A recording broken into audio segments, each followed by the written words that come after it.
Lanjut ya. Tapi ini masih di awal. Ya. Oke.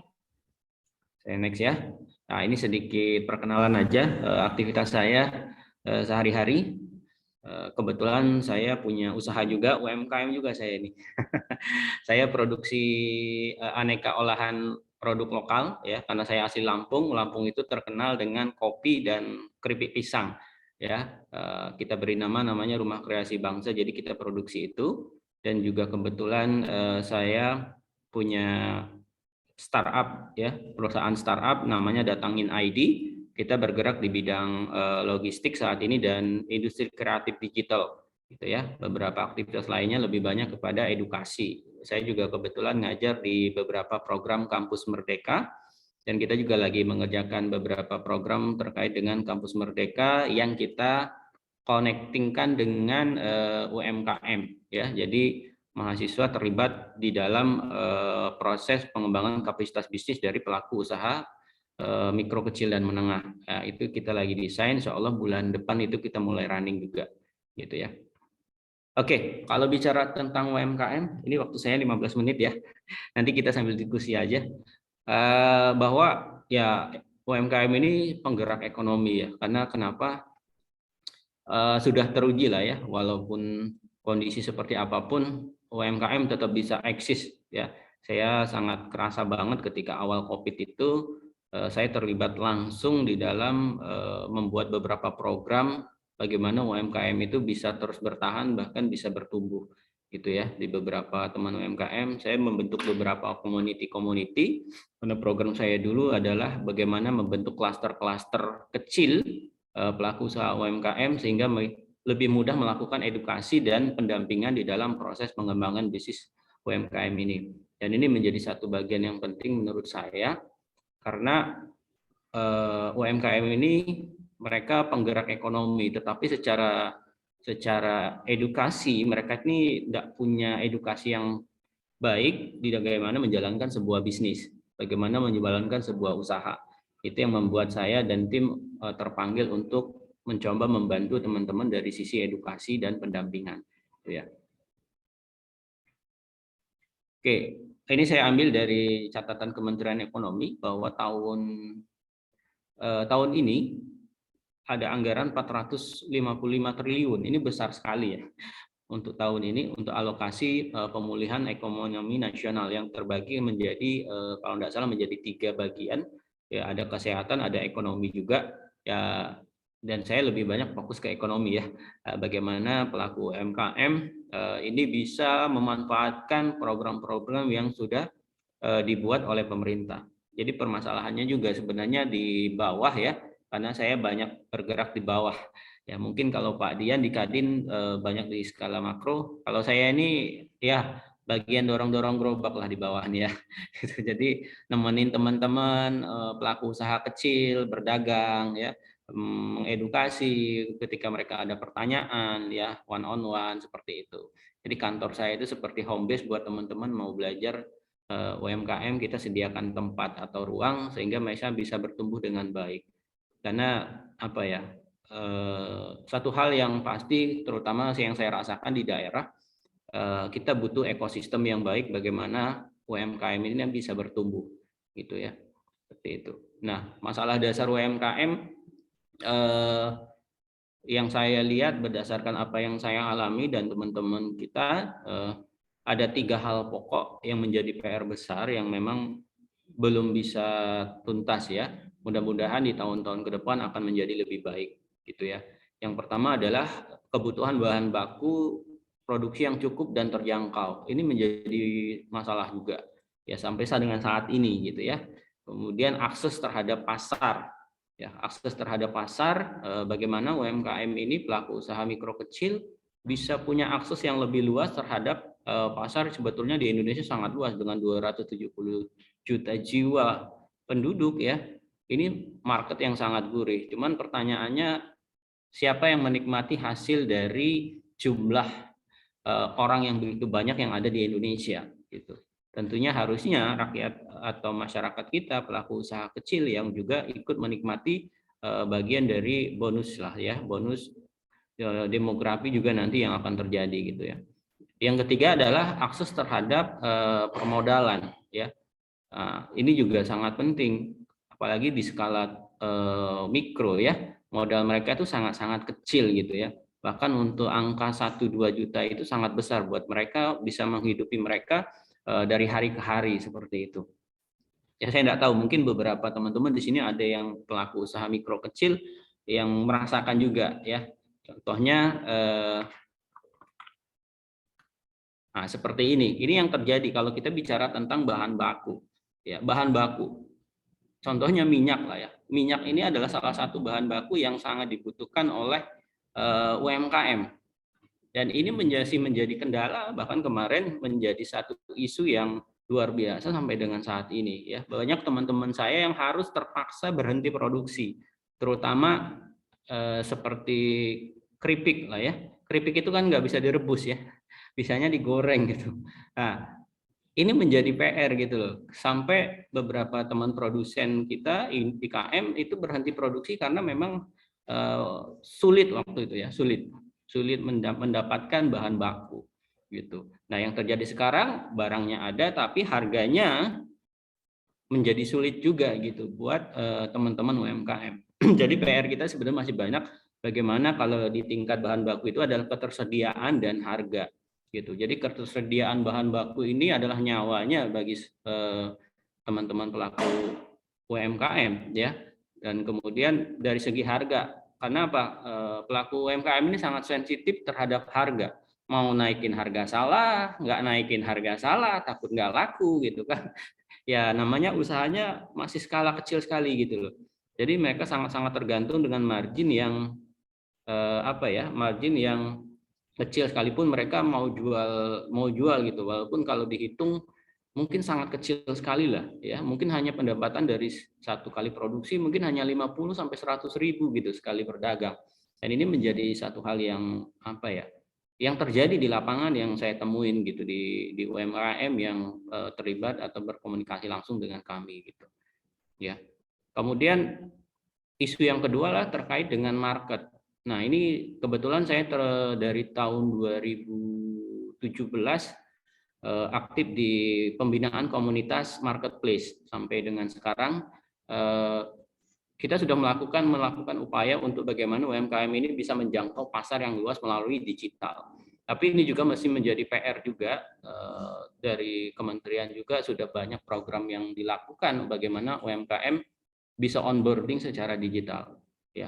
Tapi permasalahannya yang terjadi salah satunya kalau kita bedah banyak sekali, UMKM ini adalah usianya itu, dari skala usia itu umurnya tidak lagi muda. Jadi terkadang gaptek itu menjadi kendala juga. Kita sudah ajarin berkali-kali, tapi tidak bisa-bisa gitu ya. Butuh waktu yang cukup panjang gitu. Nah, ini menjadi PR juga bagaimana teknologi ini membantu mereka lebih mudah gitu ya. Tentunya dengan jangkauan pasar ini. Kalau kita bicara pasar, kalau saya akan bicara tentang pasar digital. Kalau pasar biasa ini stimulus yang bisa kita lakukan. Ya. Nah, pasar digital ini menjadi gurih. Kenapa? Karena banyak sekali pemain-pemain bahkan dari luar gitu loh. Ya, dan ini menjadi PR juga. Dan pemerintah melalui beberapa kebijakan sebenarnya sudah melakukan juga upaya-upaya seperti itu. Beberapa program juga sudah diluncurkan untuk membantu UMKM. Dari data itu sekitar 17 jutaan sampai dengan bulan Januari Februari itu sudah bisa masuk onboarding secara digital. Tapi onboarding saja itu tidak menyelesaikan masalah gitu.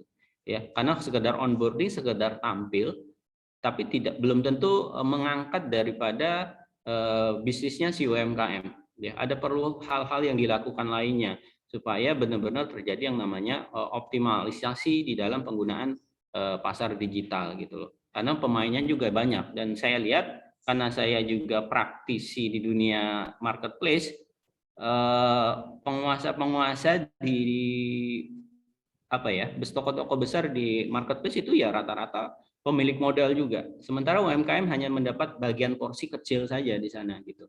Itu juga yang masih menjadi PR, bagaimana membuat sistem supaya UMKM ini bisa betul-betul teroptimasi di dunia digital gitu.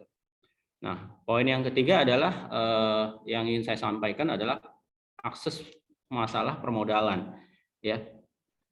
Banyak sekali UMKM yang sebetulnya membutuhkan modal, karena saya bilang tadi sampai saya dan kebetulan ada beberapa klaster yang saya kelola, klaster UMKM, kita menyiapkan bahan baku yang sifatnya digilir. Jadi kita belikan minyak, misalnya 10 dus, nanti diambil, dikembalikan lagi 2 hari kemudian. Jadi kayak ditukar gitu. Karena mereka untuk membeli bahan baku saja mereka kadang nggak punya gitu loh. Ya, karena ya salah satunya tadi edukasi bagaimana mengelola keuangan juga menjadi satu hal yang penting juga. Nah, harapannya akses terhadap permodalan ini juga melalui program pemulihan ekonomi nasional ini yang disampaikan Pak Jokowi bahwa porsi kredit bagi UMKM harus diperbesar dan akses kemudian berbagai lembaga juga harus terlibat. Saya kebetulan kemarin ada beberapa BUMN yang punya program CSR yang bisa diakses tanpa melalui perbankan. Nah, itu juga bisa bagus gitu. Jadi tidak harus selalu perbankan. Kadang-kadang beberapa UMKM itu tidak bankable gitu ya, tidak bankable. Jadi kesulitan juga mereka. Nah, ada beberapa opsi yang kemarin di lapangan yang mungkin bisa dilakukan gitu. Jadi tapi masih banyak PR-nya karena akses terhadap pasar, akses terhadap modal ini adalah satu hal yang lumayan pelik ya. Artinya gini, ada hal-hal kecil yang harus kita bereskan dulu bagaimana contoh permodalan ini bisa sampai ke mereka. Ya, akses informasi terutama di daerah karena saya tinggal di daerah, saya sampai kemarin edukasi di kabupaten di tingkat ya lumayan jauh dari kota. Mereka itu bagus-bagus secara potensi, tetapi bingung menjual produknya. Ya, butuh modal, bingung juga capet modal dari mana, tahunya ke bank aja gitu. Padahal pemerintah punya banyak sekali program di mana mereka bisa mendapatkan akses permodalan selain perbankan gitu loh. Nah, gitu. Jadi ini menjadi PR juga bagaimana kita membukakan akses kepada para pelaku usaha UMKM. Gitu. Mungkin itu pengantar atau diskusi di awal bahan yang bisa saya sampaikan. Mungkin nanti bisa ditambahkan sama Pak Dian lebih lengkapnya. Terima kasih dari saya. Saya kembalikan ke Mbak Cynthia. Oke, itu dia tadi ya pemaparan materi dari Pak Edi. Tadi kita sudah belajar banyak dan sudah di-sharingkan ya mengenai masalah-masalah dasar di UMKM ini sering terjadi karena apa gitu ya. Dan juga kita sedang proses digitalisasi UMKM dan juga dibahas mengenai permodalan dasar dari UMKM. Nah, ini buat teman-teman jika masih ada pertanyaan lagi nih ya mengenai topik materi yang di-sharingkan oleh Pak Edi, boleh silakan nanti langsung chat aja di chat box, nanti kita akan bahas bersama dengan Pak Edi di sesi panel discussion. Oke, baik, terima kasih untuk Pak Edi ya. Oke, sip, kalau begitu kita akan lanjutkan lagi. Kita akan memperkenalkan narasumber kita yang berikutnya, yang pastinya juga nggak kalah kerennya ya, sama-sama keren. Ini dari Pak Dian Prasetyo, selaku Wakil Ketua Umum Bidang Perdagangan. Oke, saya ingin Pak Dian ini banyak sekali ya tadi CV perkenalannya. Oke, jadi beliau banyak sekali join di berbagai organisasi. Kita akan sapa terlebih dahulu. Halo, selamat siang Pak Dian, apa kabarnya? Siang Mbak Cynthia, kabar baik. Grogi sedikit nih ya, melihat Mbak Cynthia. Oke, boleh silakan Pak Dian. Oke, terima kasih juga nih untuk Pak Dian yang sudah menyempatkan waktunya untuk join pada hari ini ya. Oke, saya ingin mengenalkan beliau terlebih dahulu kepada teman-teman semua. Jadi beliau ini juga menjadi Ketua Dewan Pembina UMKM Naik Kelas, dan juga beliau menjadi Dewan Pembina Asproksi, dan juga beliau menjadi Waketum Bidang Perdagangan Kadin Indonesia, dan juga bergabung menjadi Dewan Pembina GPI, yaitu Gabungan Perusahaan Ekspor Indonesia. Wah, keren sekali ya. Nanti kita akan belajar banyak nih bersama dengan Pak Dian. Oke, kalau begitu kita langsung aja ya. Ingin mendengarkan sharing presentasi dari Pak Dian. Untuk waktu dan tempatnya, saya persilakan. Ya, terima kasih Mbak Cynthia. Mungkin bukan cuma saya yang grogi nih. Semua teman-teman itu pada grogi nih sama host yang cantik ini kan. Ya, yang saya hormati, Assalamualaikum warahmatullahi wabarakatuh. Yang saya hormati teman-teman di Kaltara, Pak Edi, dan teman-teman pelaku penggiat usaha UMKM yang hadir di acara Zoom kali ini. Tentunya kalau untuk masalah UMKM, semua orang pasti sudah ini ya, mengerti apa sih UMKM itu. Apa sih hubungan UMKM dengan penguatan ekonomi nasional? Bagaimana cara mengatasi krisis di masa pandemi ini? Lebih khususnya kan di situ.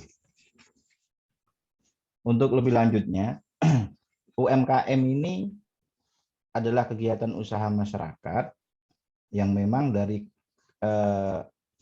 mikro kecil menengah ya. Itu kategori UMKM. Petani masuk tidak? Saya pikir petani juga salah satu di antaranya. Jadi UMKM ini bukan hanya orang yang punya usaha lontong sayur, jualan mie ayam, jualan cilok.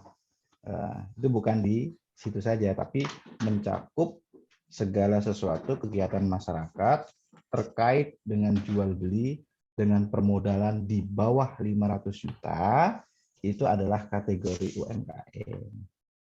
Jadi gitu Mbak Cynthia, teman-teman sekalian. Bagaimana caranya agar UMKM ini menjadi benteng nasional untuk penguatan ekonomi nasional? Bisa dengar suara saya tidak ya? Ini kok agak slow nih ya. Bisa Pak. Bisa ya. Jadi memang kita ketahui yang paling bertahan di masa pandemi ini adalah para pelaku UMKM. Sudah teruji, lebih khusus dan lebih spesifik lagi adalah para pelaku di sektor pertanian.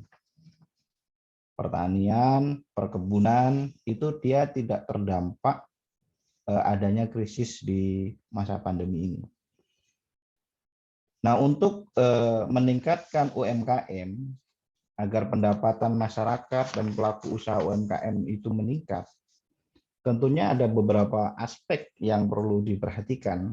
Tadi Pak Edi juga sudah menjelaskan ya, panjang kali lebarnya.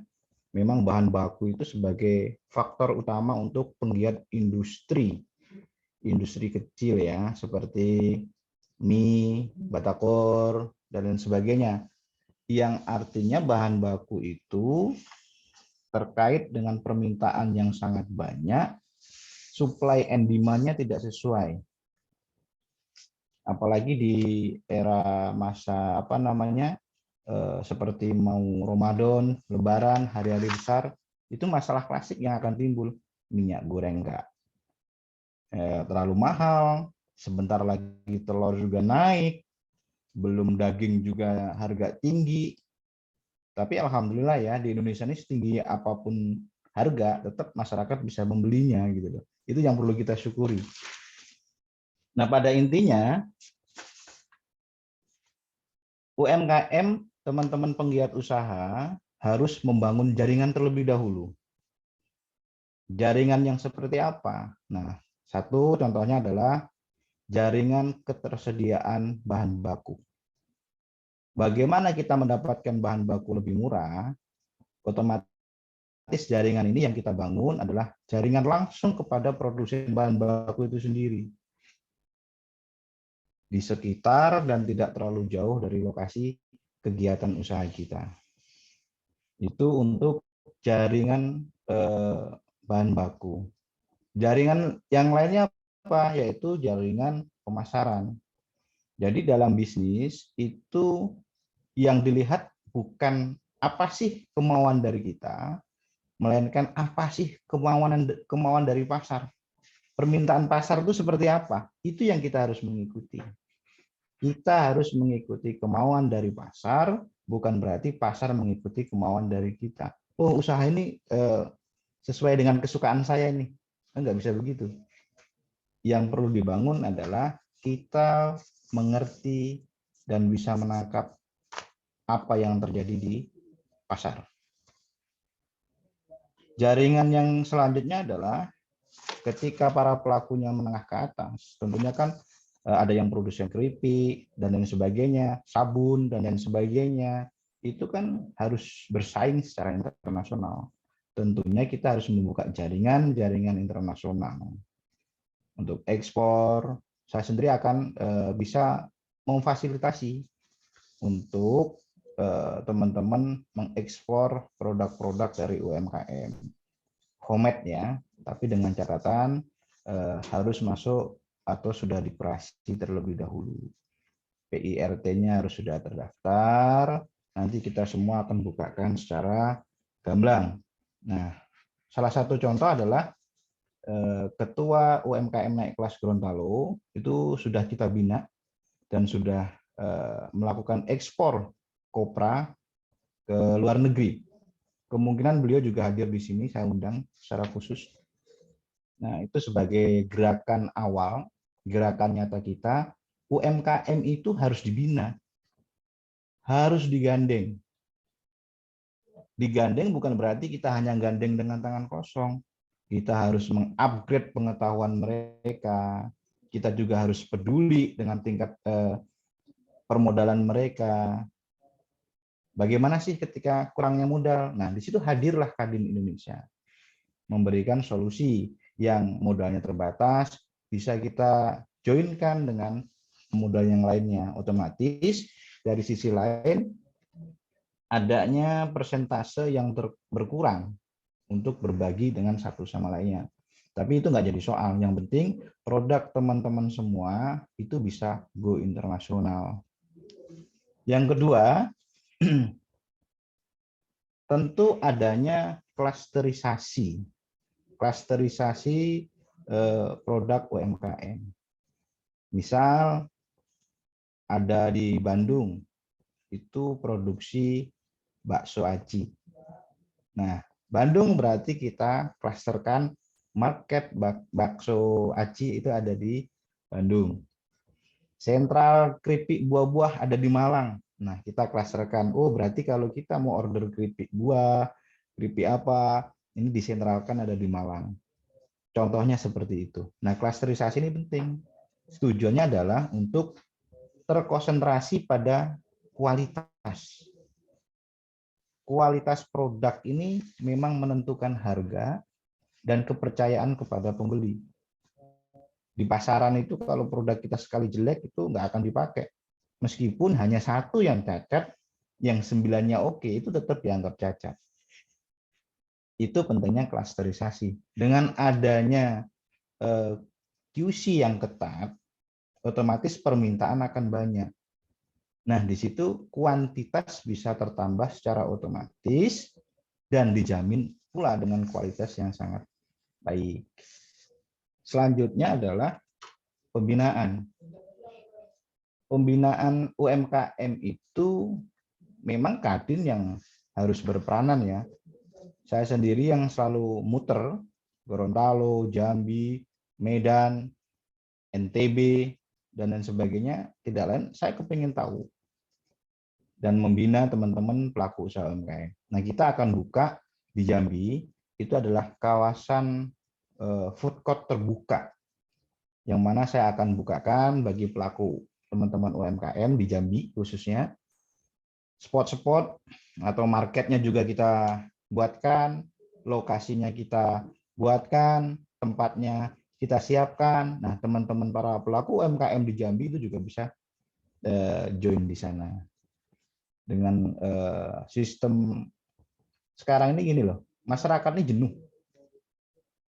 Apalagi selama 2 tahun ini kayak di kerangkeng. Peluang seperti apa yang sekiranya mendatangkan minat masyarakat? Satu, kita harus siapkan zona. Zona itu tidak jauh dari seperti embel-embelnya adalah live music. Kita menyiapkan food court terbuka, di situ diiringi dengan live music, otomatis akan memancing keramaian, mendatangkan masyarakat. Rasa penasaran masyarakat itu yang kita buat agar mereka datang, belanja, membeli, dan menikmati hasil UMKM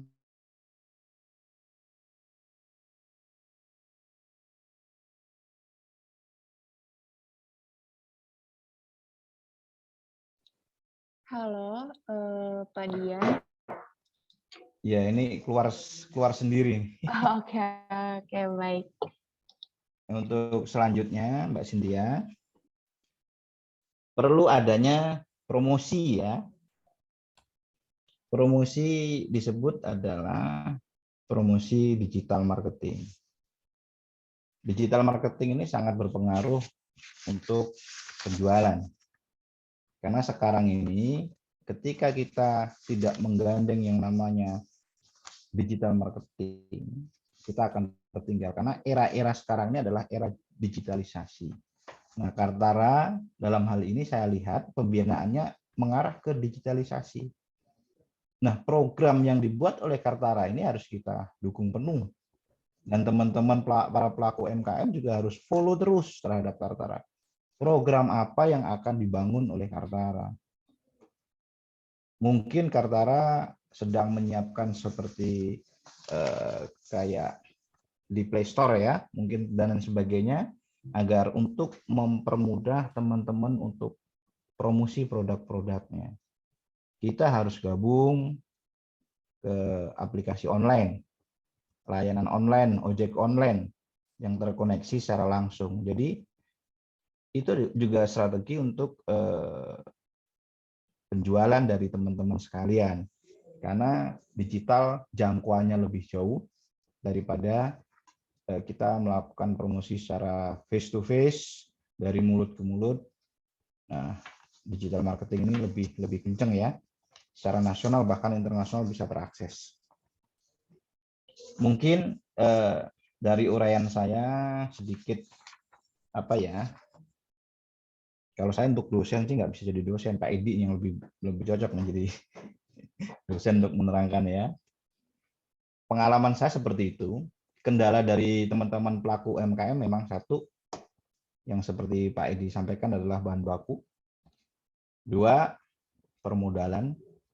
Ketiga, pemasaran. Masalahnya tidak lain adalah tiga itu. Nah, sekarang bagaimana di diskusi saat ini kita pecahkan secara bersama-sama, kita kolaborasikan ide, pemikiran, dan solusi antara Pak Edi, Mbak Cynthia, dan para pelaku penggiat UMKM. Mungkin cukup sekian. Yang perlu saya sampaikan satu, UMKM adalah garda terdepan untuk isu strategis, tidak lain adalah isu ketahanan pangan. Mungkin demikian. Assalamualaikum warahmatullahi wabarakatuh. Waalaikumsalam warahmatullahi wabarakatuh. Oke, baik, terima kasih untuk pemaparan materinya untuk Pak Dian ya. Nah, bagi teman-teman di sini, Bapak dan Ibu, bagi yang ingin bertanya mengenai pemaparan materinya Pak Dian, boleh silakan bertanya atau nanti ada yang mau konsul juga boleh, silakan ya. Jadi biar kita makin jelas ya. Dan ini juga ada beberapa pertanyaan yang masuk dari saya ya melalui privacy chat. Tapi nanti boleh di sesi panel discussion, boleh bertanya langsung ya. Nanti tinggal di-resign aja, nanti saya akan bantu untuk unmute.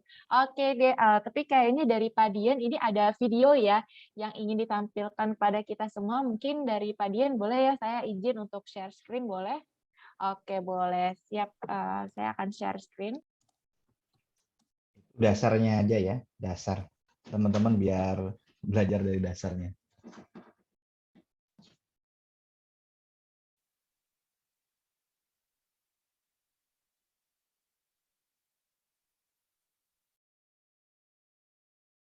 Nggak kelihatan, nggak kedengeran ya suaranya ya.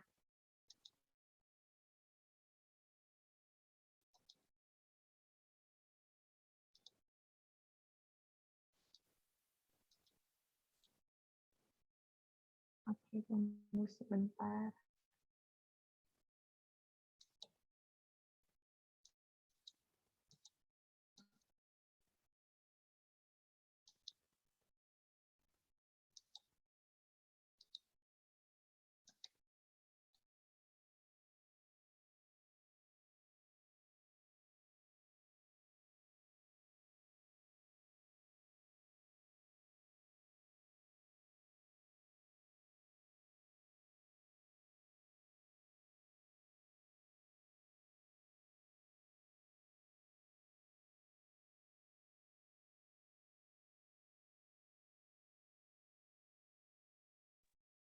sepertinya ini emang videonya tidak ada suara ya Pak Dian.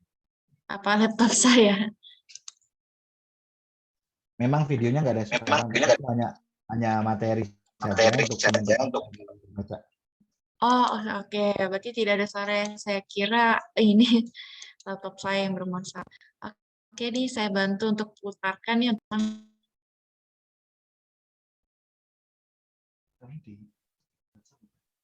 Oh ini.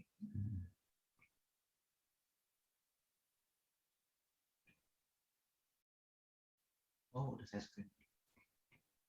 Oh, ini dari dia.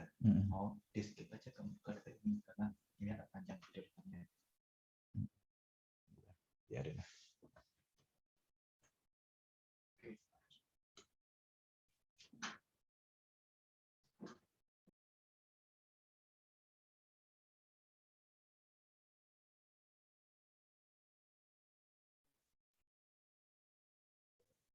Nah, itu teman-teman nanti bisa minta di-share sama Mbak Cynthia bagi yang mau baca-baca sebagai dasar saja untuk penguatan pengetahuan.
Masih kemut, Mbak Cynthia, suaranya masih. Oh iya, itu dia tadi ya video perkenalan materi ya dari Pak Dia. Nanti teman-teman juga akan kita sharekan ya videonya tadi. Oke, baik, terima kasih untuk Pak Dia. Nanti buat teman-teman yang masih ingin bertanya, boleh silakan nanti masih bisa bertanya ya. Tapi sebelum kita mulai di sesi panel discussion, saya ingin mengenalkan dulu nih, apa sih itu Karya Nusantara, dan mungkin teman-teman mungkin yang ada di sini ada beberapa masih penasaran ya. Maka dari itu saya ingin langsung aja untuk mengenalkan Karya Nusantara dengan akun manajer kita yaitu Pak Dani. Dari Pak Dani, boleh silakan.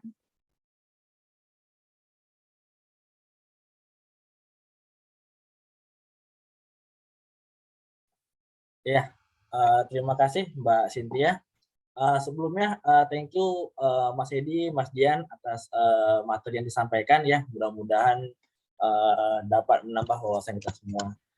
Jadi izinkan saya mungkin waktunya sebentar untuk mengenalkan apa itu Kaltara. Mbak Cynthia boleh tolong share screen-nya? Boleh tolong dibuka. Oke, tunggu sebentar. Untuk tim, boleh dibantu untuk share screen-nya? Dibantu able ya.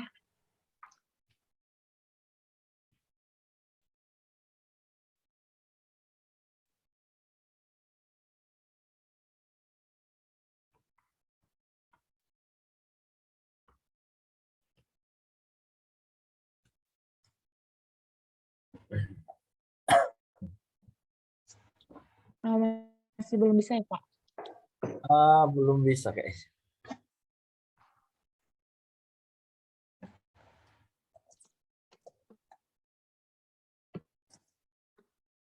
Oh, gabung. Oke, tunggu sebentar ya, Pak. Ya.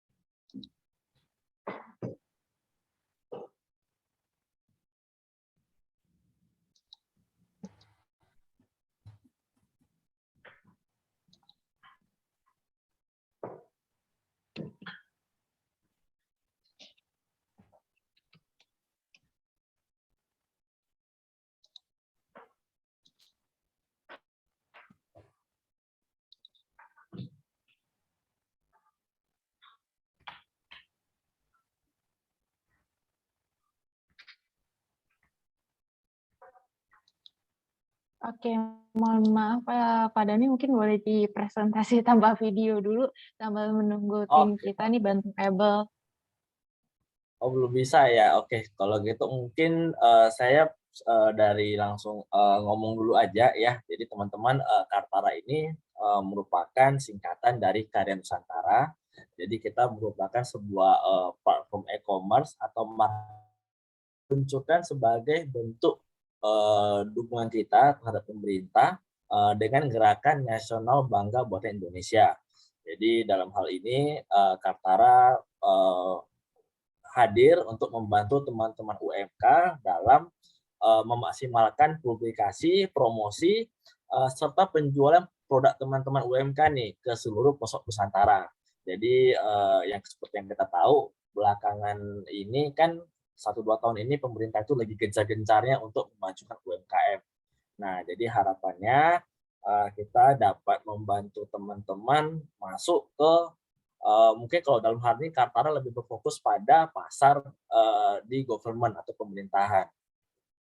Nah, sebelumnya untuk teman-teman yang telah bergabung dan akan bergabung menjadi mitra Kartara, kita ada beberapa benefit yang dapat kita berikan kepada teman-teman. Itu kita, oh sebentar, sepertinya udah dibuka screen-nya. Oke.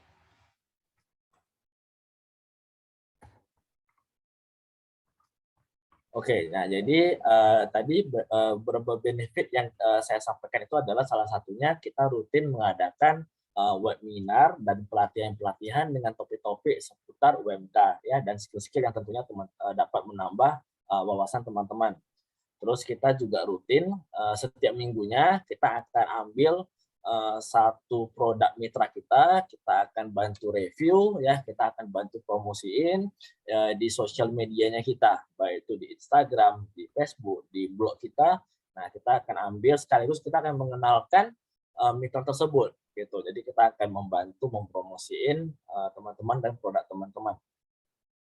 Oke, nah seperti marketplace atau e-commerce kebanyakan ya, di Kartara juga ada beberapa kategori untuk mengakomodir produknya teman-teman.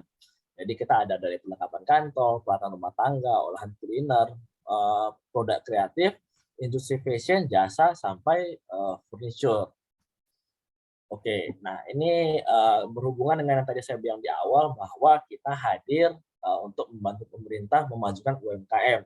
Jadi yang bisa bergabung menjadi mitra Kartara saat ini kita hanya menerima teman-teman UMK ya, atau mungkin dari golongan usaha mikro dan usaha kecil gitu. Jadi bedanya kita mungkin dengan marketplace lain ya, kalau kita bilang Shopee atau Tokopedia kan siapa aja boleh gabung menjadi seller. Nah, kalau di Kartara ya kita hanya berfokus pada usaha mikro dan usaha kecil.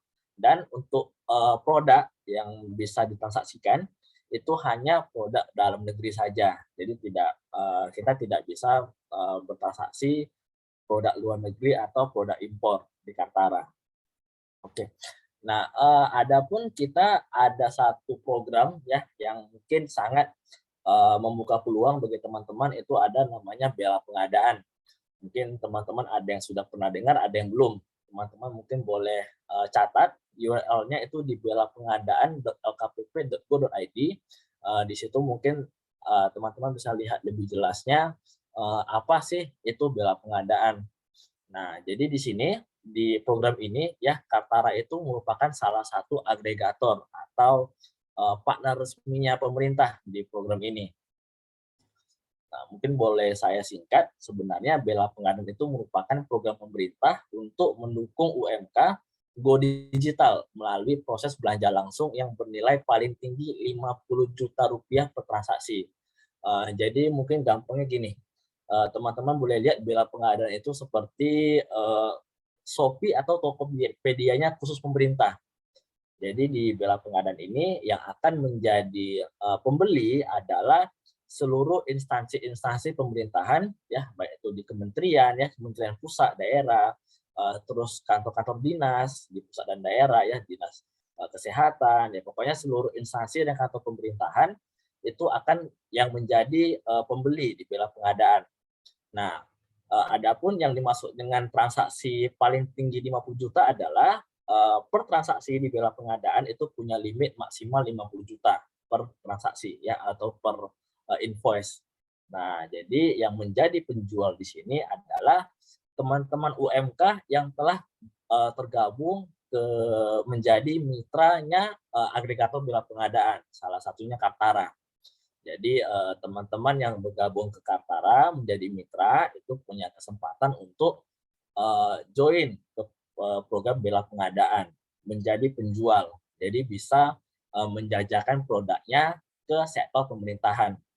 Itu karena yang kita tahu pemerintah itu tahun ke tahun itu menyediakan plafon yang cukup besar untuk pengadaan ke sektor UMK. Jadi tahun ke tahun budget yang disisihkan untuk pembelanjaan kepada UMK itu semakin besar gitu. Jadi inilah mungkin program yang dapat membuka peluang bagi teman-teman. Nah, mungkin memang kita di sini ngomong bela pengadaan itu untuk pembelian operasionalnya kantor pemerintahan. Jadi tidak semua produk itu bisa diperjualbelikan di bela pengadaan. Saat ini itu hanya ada 6 kategori, itu ada transportasi, makanan, kurir, alat tulis kantor, souvenir, dan furniture. Dan melalui Kartara itu teman-teman bisa masuk dari 5 dari 6 kategori tersebut. Itu dari makanan sampai furniture. Jadi untuk teman-teman yang punya produk dari 5 kategori ini, itu punya kesempatan turut serta menjadi seller di bela pengadaan. Gitu. Oke, mungkin terakhir secara singkat langkah-langkah teman-teman untuk menjadi mitra Kartara, itu teman-teman boleh kunjungi website kita, itu di karyanusantara.id. Pada bagian header-nya, pada bagian kiri atas, itu ada pilihan menjadi mitra UMK, teman-teman. Jadi teman-teman boleh klik halaman pendaftaran, nanti akan diarahkan ke halaman pendaftaran ini. Jadi teman-teman cukup isi informasi diri, informasi usaha, ya. Habis itu teman-teman boleh tekan tombol daftar. Nanti kalau teman-teman sudah daftar, teman-teman sudah bisa login menggunakan email dan password yang telah disetting sebelumnya. Jadi kalau misalnya sudah bisa masuk ke dashboard, teman-teman sudah bisa mulai pakai fitur Kartara nih. Teman-teman sudah bisa mungkin setting toko, teman-teman sudah bisa menginput produk-produk yang dijual ya secara umum. Terus kalau memang teman-teman itu termasuk barangnya termasuk di kategori bela pengadaan dan berminat untuk join ke program tersebut, teman-teman tinggal menghubungi tim Kartara. Nanti tim Kartara yang akan bantu untuk mengintegrasikan agar produk teman-teman itu muncul di list barangnya bela pengadaan. Oke, mungkin sekian dari saya. Mungkin kalau ada pertanyaan dari teman-teman boleh ditanyakan di sesi tanya jawab. Ya, terima kasih. Saya balikin kepada Mbak Cynthia. Oke, baik. Terima kasih untuk pemaparannya dari Pak Dhani sudah mengenalkan Karya Nusantara kepada kita semua. Nah, sekarang kita akan langsung aja untuk masuk ke sesi selanjutnya yang pasti teman-teman sudah tunggu ya, yaitu sesi panel discussion. Nah, ini saya izin untuk memasukkan spotlight nih untuk seluruh narasumber kita ya pada siang hari ini. Oke. Bentar. Oke, nah buat teman-teman yang ingin bertanya secara langsung juga boleh banget teman-teman tinggal di raise hand aja, nanti saya akan bantu untuk unmute. Dan kalau bisa diharapkan ya teman-teman ini bisa bertanya secara langsung semua ya, jadi biar maksudnya dari webinar ini bisa berjalan secara hidup ya. Oke, biar ada timbal balik ya. Oke, nah ini ada yang raise hand nih dari Bu Gina, dari UMKM Jambi, saya akan bantu untuk unmute ya, silakan Bu Gina. Ya, selamat sore. Iya, teman-teman semua, Partai Indonesia ya, pesertanya ya. Saya mau ke Pak Dian ini, kebetulan Pak Dian ini kemarin baru saja dari Jambi, dan kita sudah diskusi cukup banyak. Jadi saya akan mengejar beliau nih Mbak, katanya dia mau menyiapkan fasilitas nih untuk UMKM di Jambi, nyari lahan buat penampung semua kegiatan UMKM Jambi. Alhamdulillah, mudah-mudahan itu segera terrealisasi. Terus yang kedua, potret Pak Diannya mana ya, Pak Dian? Pak Diannya masih standby kan ya? Iya. Terus kami di Jambi ini sangat berharap UMKM itu benar-benar bisa menyerap pasar tenaga kerjanya ya. Penyerapan tenaga kerja dari sektor UMKM ini masih sangat rendah. Kenapa? Karena itu tadi pemasaran produk-produknya itu masih sangat terbatas. Jadi kami betul-betul minta bantu nih. Terus apa yang di-sharing hari ini dari Kartara, saya pikir itu cukup menarik. Nanti akan saya share kembali di grup kami. Kebetulan saya ada 4 grup besar itu. Saya share kembali materi hari ini dan kalau boleh saya juga minta rekaman hari ini kalau bisa Mbak Cynthia supaya saya bisa sosialisasikan lagi ke teman-teman pelaku UMKM yang lainnya. Mungkin itu aja, makasih. Selamat siang. Oke, baik. Terima kasih untuk Bu Gina. Mungkin dari Pak Dian ingin menanggapi, boleh? Kalau dari saya kan tinggal oke aja. Tinggal pengajuannya dari Bu Halo, Gina Pak Dian. gimana? Bakal banyak urusan kita kayaknya nih ya. Banyak urusan Iya. bakal kayaknya ke Jambi nih. Betul. Gorontalo juga begitu, Bu. Iya Pak ya. Kebetulan Gorontalo dan Jambi itu dipimpin UMKM-nya itu sama perempuan hebat. Gitu. Semua sebenarnya Pak. Cuman ada yang belum terangkat, ada yang sudah. Ya artinya begini, Bu Gina, segera Ya. siapkan lahannya yang seperti kemarin saya arahkan. Lahannya harus di pusat kota, tidak jauh dari keramaian, minimalnya adalah 5.000 meter persegi. Nanti kita bisa gandeng Kartara, sistem aplikasinya dan lain sebagainya. Di situ kita buat semacam expo UMKM, tapi tiap hari exponya 24 jam kalau bisa. Oke. Siap. Saya tunggu ya Pak. Nah, Saya terus tunggu selanjutnya janjinya. di situ harus kita buat sistem digitalisasi. Pembayaran semuanya menggunakan digital kalau bisa ya. Ya. Siap. Ya, kalau mereka yang para pembeli tidak ada aplikasinya ya bisa cash juga sih. Yang penting kita ciptakan putaran keuangan di Jambi khususnya. Siap. Dengan penjualan yang hebat, insya Allah lah ya. Mak-mak Jambi ini mak-mak kuat galau. Iya, betul. Tahan banting. Iya, insya Allah Pak. Kuat Makanya semua nanti Pak. teman-teman tetap follow, Ya. konsultasi terus dengan teman-teman di Kartara karena ini program bagus yang perlu kita apresiasi ya. Harus segera terimplementasikan di Jambi. Iya. Oke Pak. Makasih Pak Dian. Ya mungkin lanjut Mbak Cynthia.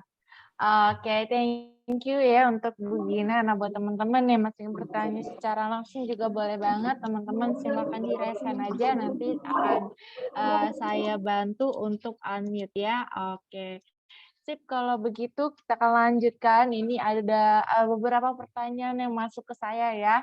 Oke, permasalahan SDM industri khususnya tenaga kerja asing ini yang masuk dan lalu lintas dalam wilayah kita tentu sangat merasakan apabila dikaitkan dengan wabah COVID-19.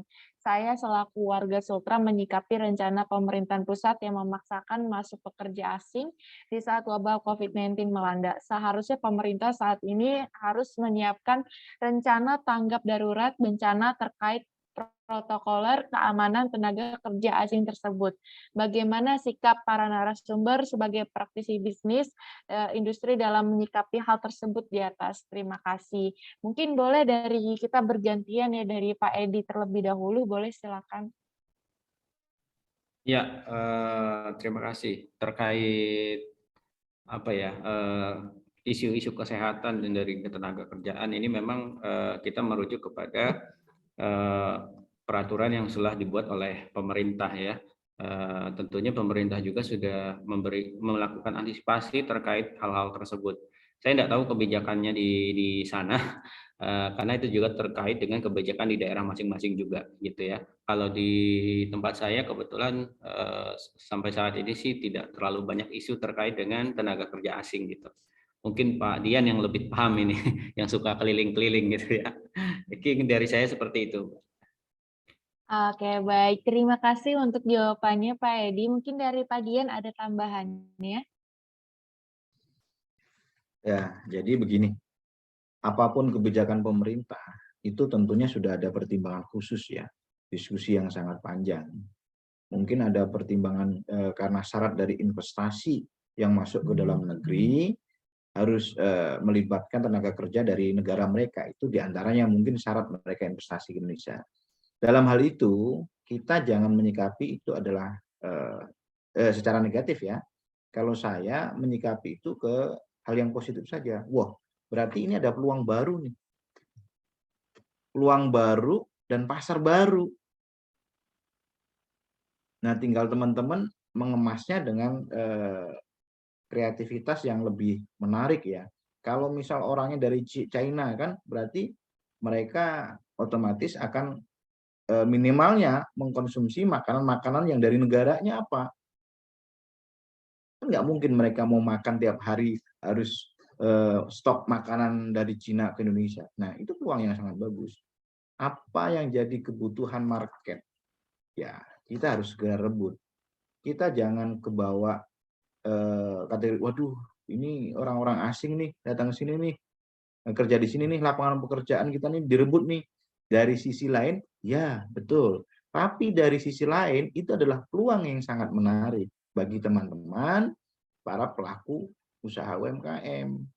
Ayo ciptakan dengan mengikuti pola kebutuhan dari pasar yang baru, kita harus menyesuaikan gitu loh. Mungkin demikian, Mbak Cynthia.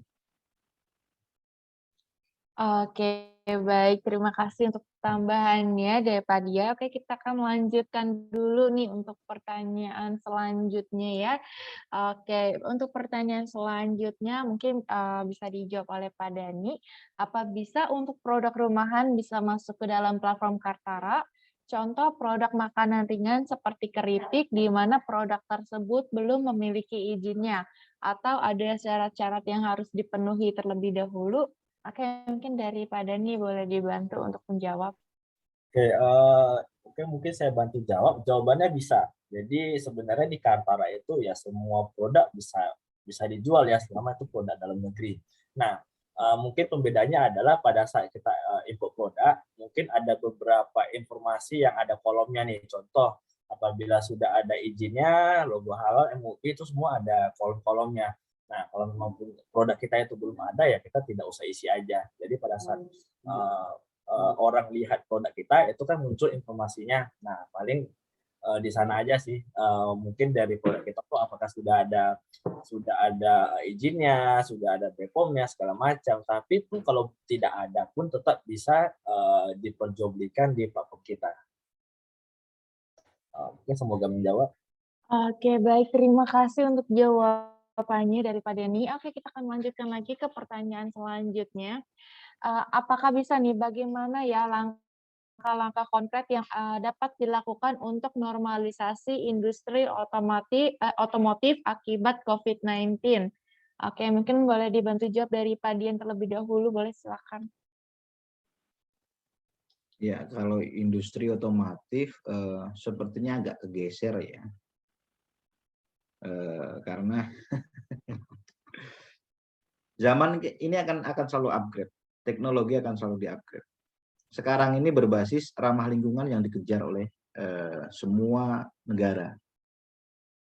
Teknologi bahan bakar minyak juga itu akan tergeser dengan elektrik ya, dengan listrik.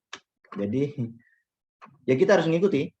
Kembali lagi kita harus mengikuti kemajuan yang digagas dunia internasional. Untuk otomotif seperti apa? Ya sekarang ini yang lagi tren adalah ramah lingkungan, bertenagakan listrik ya. Mungkin demikian ya. Jadi teman-teman silakan berkreativitas dengan memanfaatkan celah. Misalnya kemarin bikin produk untuk onderdil berbahan bakar minyak. Nah sekarang ayo kita upgrade dengan berbahan bakar listrik. Apa kita nyiapkan chargernya atau akinya. Nah mungkin seperti itu. Oke, baik. Terima kasih untuk jawabannya dari Pak Dian. Mungkin dari Pak Edi ingin menanggapi, boleh silakan. Iya, Saya nggak tahu nih penanya di rantai bisnis yang mana ya, karena kan juga perlu tahu dia berada di posisi yang mana. Karena seperti disampaikan Pak Dian tadi, kalau secara global bahwa isu-isu terkait kembali ke alam dan penggunaan teknologi ramah lingkungan itu menjadi isu. Nah, tentunya kita perlu lihat posisi bisnis kita di mana gitu ya. Kita sesuaikan dengan keberadaan bisnis kita, apakah kita sebagai rantai yang di bawah atau di tingkat retail ataukah di tingkat distributor atau di mana, atau produsen atau di mana gitu.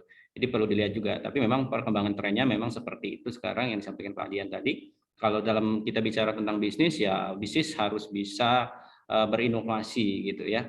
Apapun itu bisnis harus tetap berjalan ya, harus tetap bertumbuh. Jadi kita tinggal mengikuti perkembangannya gitu, seperti itu. Mungkin itu yang bisa saya tambahkan.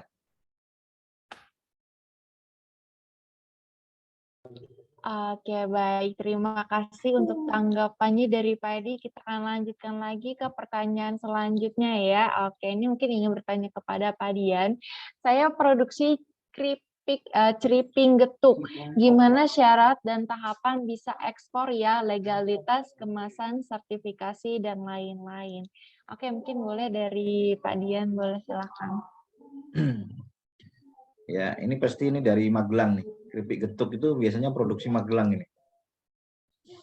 Jadi begini, kita harus memperhatikan lagi yang suka mengkonsumsi makanan tradisional itu di mana sih?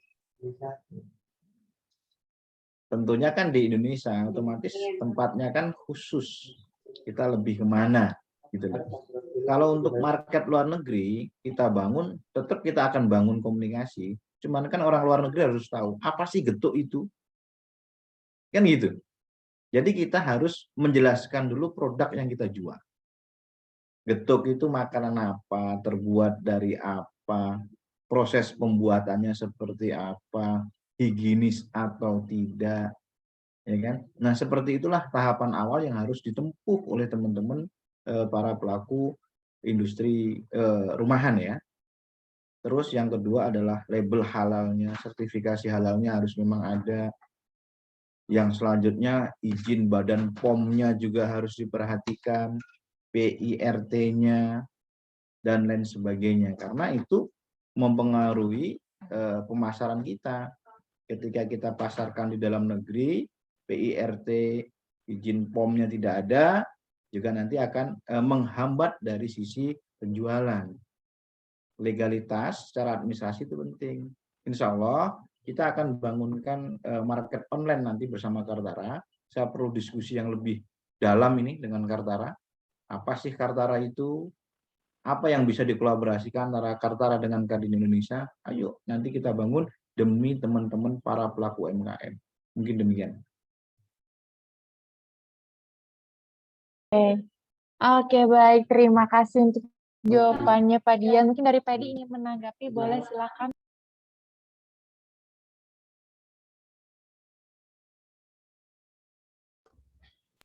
Oke, terkait ekspor ya. Ya, sebenarnya sama sih dengan Pak Dian tadi. Jadi teman-teman kalau bilang ekspor, saya juga sering, saya sama teman-teman itu beberapa kali kan kita ikut program pelatihan ekspor dari kementerian juga. Yang selalu saya tanyakan adalah ke teman-teman kesanggupan. Kesanggupan, karena bicara ekspor itu bukan produksi sedikit, bukan produksi sekali dua kali gitu, tapi kontinuitasnya. Itu yang pertama, seberapa besar bisnis kita untuk melakukan ekspor. Itu yang pertama. Yang kedua adalah terkait legal. Aspek legal kan diperlukan, dokumentasi yang diperlukan di dalam proses ekspor itu. Yang standar saja, misal contoh standarisasi produk mulai dari PIRT halal, kemudian atau mungkin dia harus BPOM atau persyaratan bahan dan lain-lain, biasanya kan tergantung daripada negara tujuan yang ingin dicapai gitu ya. Jadi banyak hal ketika kita mau ekspor. Nah, Pak Dian ini kan perdagangan ya, jadi lebih paham lah beliau ya gitu. Jadi UMKM juga harus siap ketika mau ekspor itu bagaimana persiapan dari bisnisnya sendiri dan aspek legal dan dokumennya. itu yang harus dipersiapkan gitu. Sebenarnya banyak sih sekarang dipermudah juga ekspor itu dengan menggunakan platform-platform digital juga banyak. Saya ngirim beberapa kali keluar yang menggunakan platform atau aplikasi marketplace juga bisa gitu. Tapi bukan kontaineran ya, tapi disebutnya ekspor juga ya Pak Dian ya. Paling enggak dimulai dari hal-hal kecil seperti itu kalau memang belum bisa skala besar. Gitu. Mungkin itu. Oke, baik. Terima kasih untuk tanggapannya dari Pak Edi. Dan ini ada pertanyaan lagi nih ya.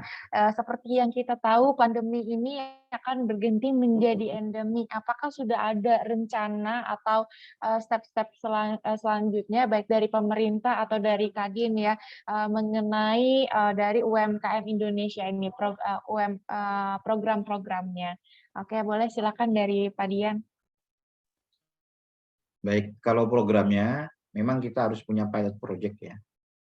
Salah satu pilot project saya, satu untuk sektor pertanian yang sekarang ini kita lagi buat, itu kurang lebih ada 150 hektar ada di Gorontalo, yang akan dipimpin langsung oleh Ketua Umum Kadin Gorontalo dan Ketua Umum UMKM Naik Kelas Gorontalo ya.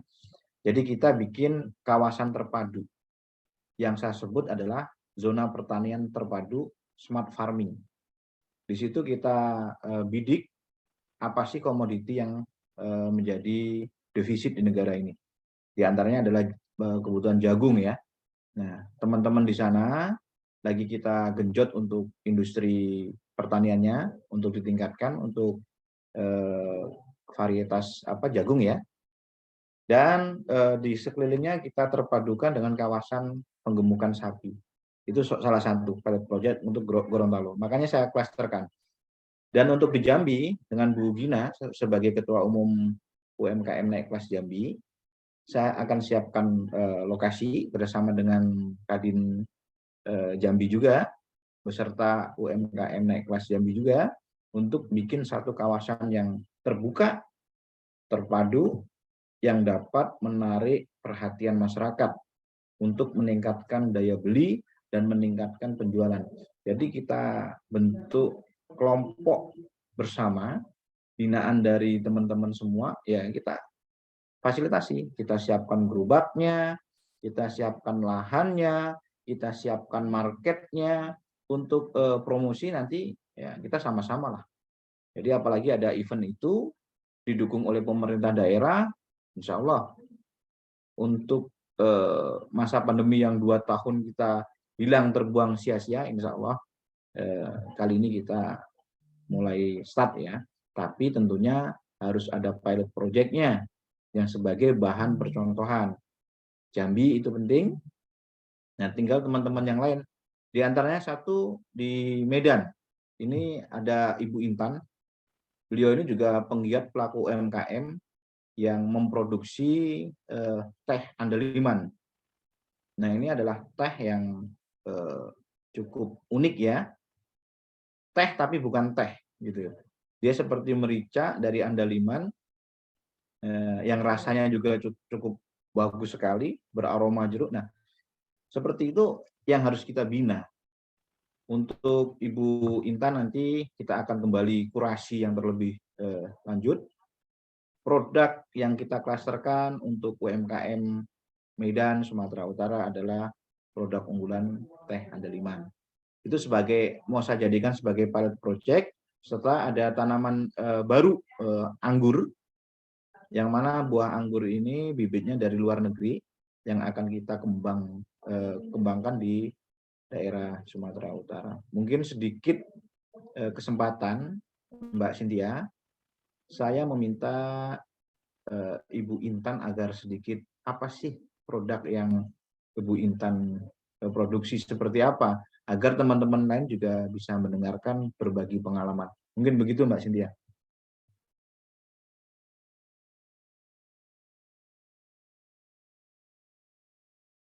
Masih unmute Mbak, masih unmute. Tolong di. Oke, sorry. Oke, apakah di sini ada Bu Intan? Mungkin boleh diresen ya, soalnya saya searching ini nggak ada nih. Ini raise hand coba. Bu Intan Ya bisa boleh resen.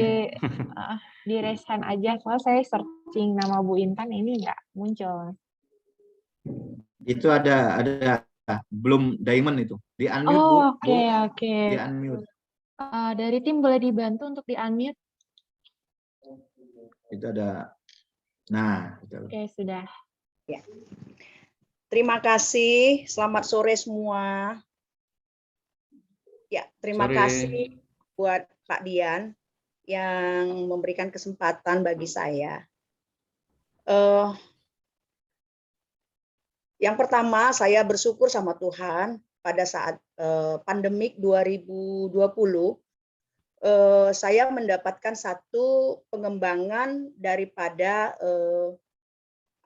turunan andaliman, ya, yaitu teh yang berbentuk saset yang pertama sekali mungkin ya dilakukan di Indonesia atau Sumatera Utara. Sebab andaliman yang kita kenal sebenarnya Sumatera Utara itu yang terdapat di lereng gunung ya, area Lake Toba sekelilingnya itu adalah hasil daripada unggulan daripada petani andaliman yang ada di khusus area Lake Toba. Nah, itu pada dasarnya dikenal sebagai untuk sambal ya, yang orang Batak semua tahu bahwa itu dikenal digunakan untuk sambal. Tapi di pandemi 2020 ketika seluruh kita tahu ya bahwa ada flu, ada demam, ada yang suka batuk ya. Saya mendapatkan satu inspirasi bahwa kalau andaliman itu memiliki antioksidan yang sangat tinggi. Nah, itu kalau bisa dapat dijangkau oleh semua orang yang ada di luar negeri itu kan lebih mudah kalau dia dijadikan yang kering. Karena kalau yang basah itu agak sukar ditemukan. Nah, jadi dengan sekantong teh kita bisa mendapatkan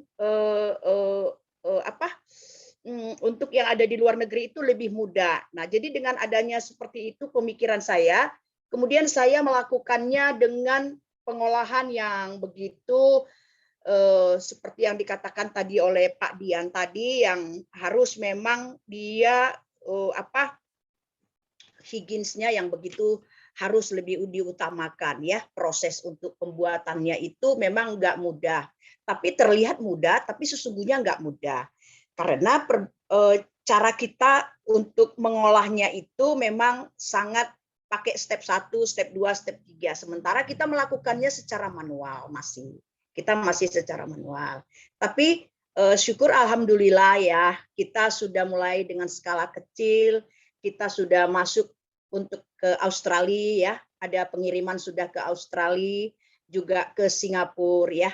Dan Pak Konjen Singapura ya sudah membuat satu pengakuan bahwa teh andaliman itu artisan yang kita sudah kelola menjadi saset itu telah mendapat beberapa pengakuan dari seperti pada Desember kemarin Bapak Wapres sudah merasakan bagaimana rasa andaliman artisan tea yang sudah kita jadikan teh saset itu merupakan satu herbal yang mungkin bisa dijadikan solusi ya di masa COVID.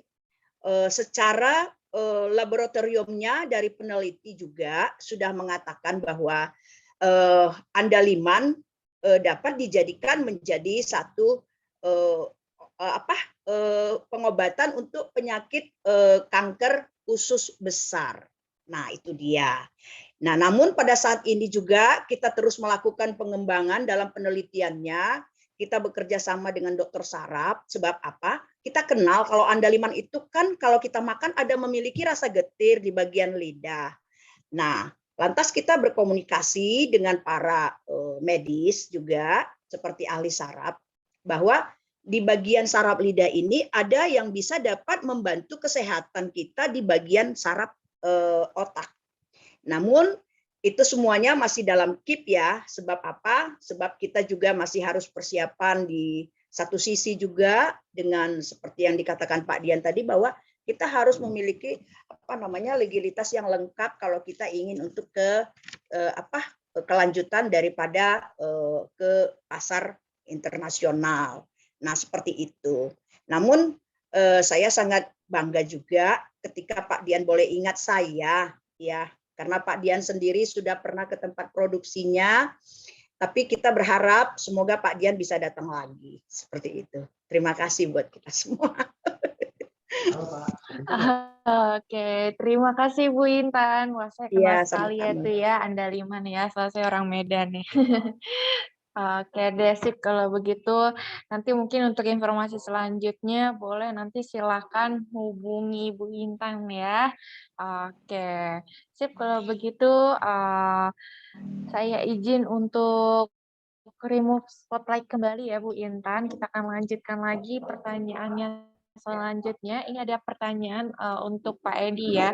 Oke, ini apa aja sih mungkin ada program-program dari pemerintahan ya mengenai digitalisasi UMKM, karena sudah banyak sekali baik dari perusahaan swasta ataupun organisasi ataupun komunitas yang dari UMKM sudah membantu para UMKM-nya mengenai digitalisasi.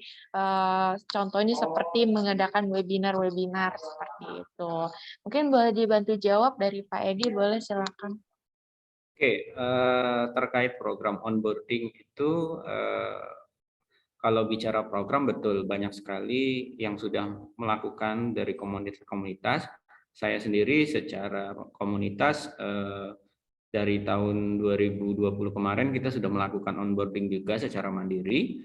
Tetapi tentunya hal ini tidak cukup gitu ya, karena menurut berdasarkan data tadi yang saya sampaikan, saat ini lebih dari 60 juta UMKM yang ada di Indonesia.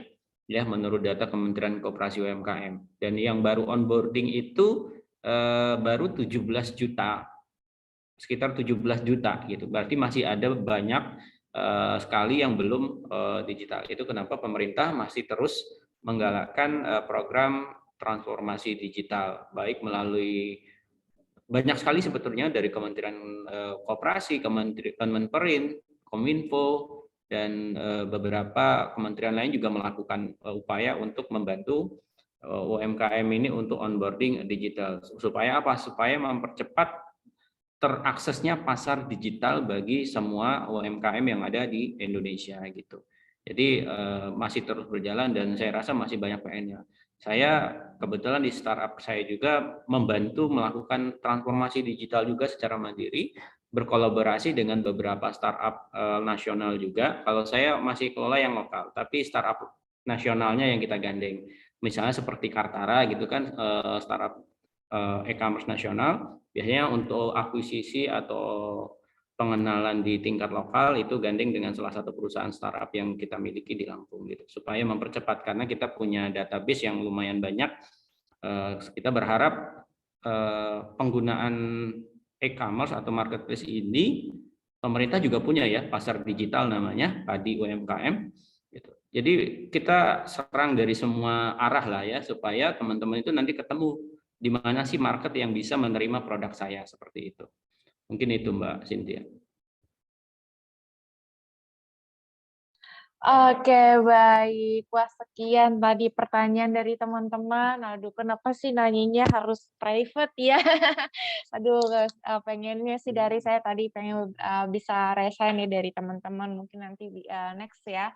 Oke deh, tapi kita ucapkan dulu nih terima kasih kepada Pak Dian dan juga kepada Pak Edi dan juga dari Pak Dani ya, yang sudah menyempatkan waktu untuk memberikan sharing presentasi pada kita ya. Tapi jangan live dulu, walaupun sesi panel discussion berakhir sampai di sini, tapi acara belum selesai ya. Ini karena kita masih ada sesi lucky draw untuk 1 orang pemenang.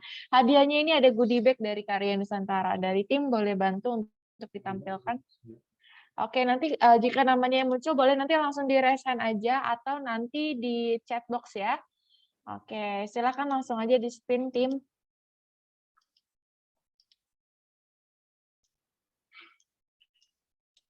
Wah, namanya penuh sekali ya ini ya. Oke, kepada Kak Erison, wah sepertinya ini harus di spin ulang nih ya. Karena ada nih Kak Erisone Putra. Oh ya ternyata ada. Ya kan? Oh iya benar. Aku salah ketik. Oke, selamat untuk Kak Ersione Putra yang sudah mendapatkan hadiah dari Karya Nusantara. Dan juga saya ingin mengumumkan untuk pemenangnya adalah dimenangkan oleh Kak Arini ya. Selamat juga untuk Kak Arini. Oke, dengan berakhirnya sesi Lucky Draw hari ini, saya ingin memberitahukan kode OTP-nya adalah 0448. 0448. Nanti silakan diisi agar bisa mendapatkan e-sertifikatnya ya teman-teman. Oke deh, kalau begitu akhir kata kami ingin mengucapkan terima kasih banyak untuk para panelis yang sudah menyempatkan waktunya pada hari ini. Kepada Pak Dian, kepada Pak Edi, dan juga kepada Pak Dani, terima kasih. Dan juga kita ucapkan terima kasih kepada media partner kita ya pada siang hari ini, yaitu dari UMKM.Tangsel, UMKM_Kota Semarang, info UMKM.id, UMKM Jabodetabek, UMKM Indonesia, UMKM Naik Kelas, dan juga UMKM Kelas Kota Bogor. Dan juga terima kasih banyak kepada Bapak dan Ibu peserta lainnya yang sudah ikut webinar kali ini. Mohon maaf apabila dari kami ada salah-salah kata dan berharap ya semoga webinar hari ini bisa bermanfaat untuk kita semua. Dan terima kasih semuanya. Sampai jumpa di webinar Kartara lainnya. Dan tentunya juga nih ya, jangan lupa follow Instagram kita, yaitu ada di Karya Nusantara. Dan juga silakan kunjungi di website kita di karyanusantara.id. Dari saya Cynthia Lorene, sampai jumpa semuanya. Terima kasih.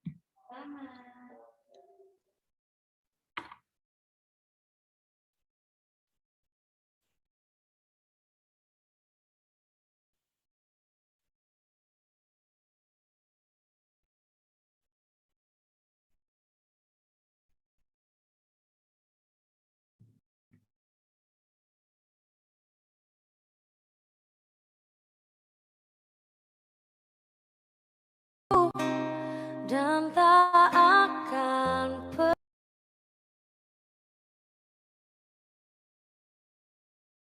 lepasku.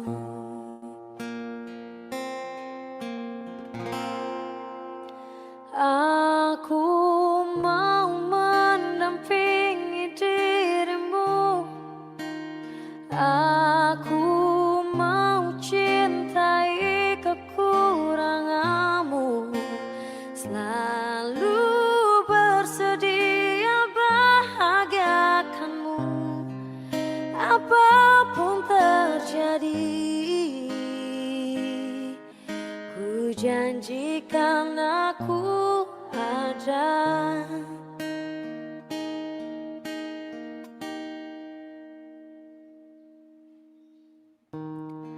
Kau boleh jauhi diriku, namun ku percaya kau akan